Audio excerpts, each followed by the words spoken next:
Lo-fi hip-hop is an intriguing phenomenon. Over the years, it has gained a massive following and became the background music, redefining the listening experience. Most people got familiar with the genre through 24/7 streams or memes, but obviously, lo-fi hip-hop didn't simply emerge from YouTube live streaming. Hip-hop is the voice of the streets. Bringing back Saturday mornings.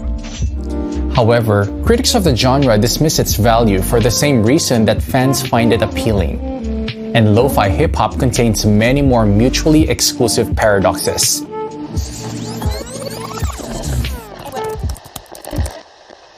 Hi, welcome to the Music Lab channel.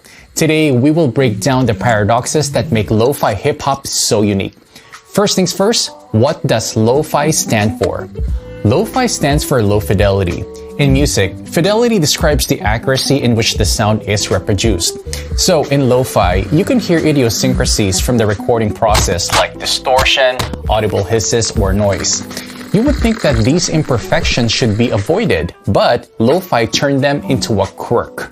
Throughout decades, musicians desperately wanted to record their own music, but were unable to afford high-end equipment.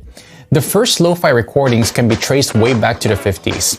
This era became the first time you could record in high definition. However, musicians could choose to cut costs and record an album in low fidelity. This is when classic distortion, fuzziness, and tape skip sounds came into play. Since then, lo-fi has been associated with youthful energy and a do-it-yourself approach.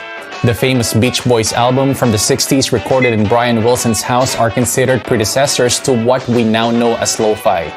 This house was turned into a makeshift studio because it was more convenient than booking studio time. Homemade albums coincide with the DIY mentality and burgeoning indie scenes of the era. This mentality was adopted by garage and punk rock bands of the 70s when producing music became more accessible. Still, low sound quality was a result of necessity rather than artistic choice. The 80s saw the rise of a brand new genre, hip-hop. While hip-hop branches into multitudes of subgenres, the most important one for us is boom bap. Boom bap hip-hop flourished during the 90s and relied heavily on dusty jazz samples and looped hard-hitting beats. It provided the majority of defining features that lay the foundation of modern lo-fi hip-hop. The more you dig into the history of lo-fi hip-hop, the more genres pop up. Fast forward to the 2010s, another close relative of lo-fi, the internet-born vaporwave, emerged. Created as a meme, vaporwave shares dreamy moods and a tendency for sonic degradation as an artistic choice. Laptops and personal computers are now widely available, and by default, the music you make with these machines is high fidelity. But matching the lo-fi sound means you have to degrade it deliberately. Anything goes when you want to achieve that signature sound. Record on cheap equipment, play sloppily, add artifacts, tape hiss, and distortion. So here we are, we have access to all that top-shelf hardware, yet we still choose to make it imperfect. Why? What do we gain? Lo-fi hip-hop and vaporwave share one crucial characteristic. They rely heavily on nostalgia, which is evoked by artificial aging. Lo-fi hip-hop is a nostalgia-evoking genre that caters mostly to younger audiences like students. The majority of lo-fi tracks tend to sound melancholic, both wistful and hopeful. Simple, toned-down melodies paired with jazzy chords and vinyl cracking produce that fuzzy feeling of nostalgia. Many tracks incorporate samples from movies and cartoons. The sole knowledge that sample is from a children's cartoon is enough to recall childhood memories. Lo-fi hip-hop relies upon elaborated form of reflective nostalgia. It engages both with hyper-specific memories of popular media and simultaneously with a vague abstract longing for the past. The listener is fully aware it never existed and its impossibility is accepted, even cherished and valued in its own right. Despite going fully digital, music producers continues to hang on to the past. Artificial analog sound creates an emotional connection with better and simpler times. Because lo-fi hip-hop includes simple, repetitive sounds and straightforward formulas, critics claim that anyone can easily replicate it. Lo-fi can be produced rapidly. You can pump out an album worth of material in a day. Take a laid-back beat, add a couple of chords on a piano or guitar,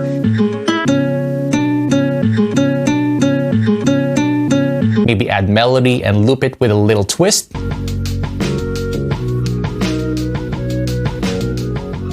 You're all set. Even though the entry level is accessible, there's a huge difference between a novice and a veteran producer. To tell one from another, look for variations in composition, the relation between the groove and the harmony, little arrangement embellishments, ear candy, and how the sounds are processed. While these things are true for any genre, lo-fi is usually played in the background and the subtleties often remain unnoticed. The inherent simplicity and lack of demand for intricacies led to the oversaturation of the scene.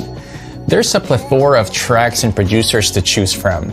However, that ease of production and formulaic nature make lo-fi what it is, internet folklore. That invites everyone to participate. Its repetitiveness lulls and hypnotizes, while the seemingly endless pool of tracks allows for a continuous streaming of beats that go 24/7.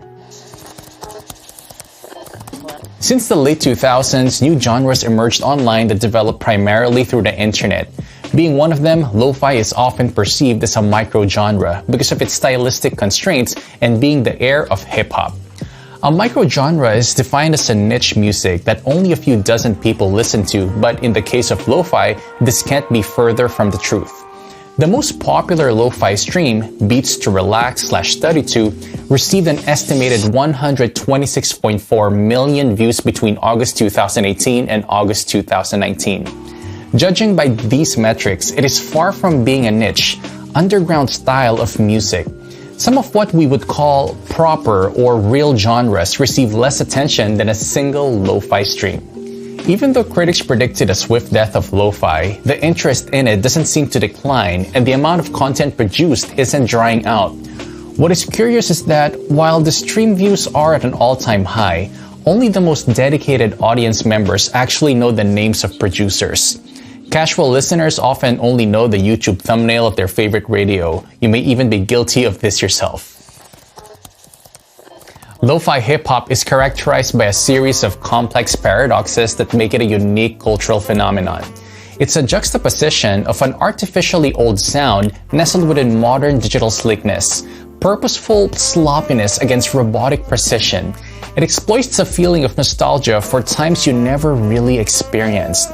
While the accessibility may oversaturate the scene, it also makes it a form of internet folklore that is simultaneously niche and mainstream. We hope that you learned something new from today's video.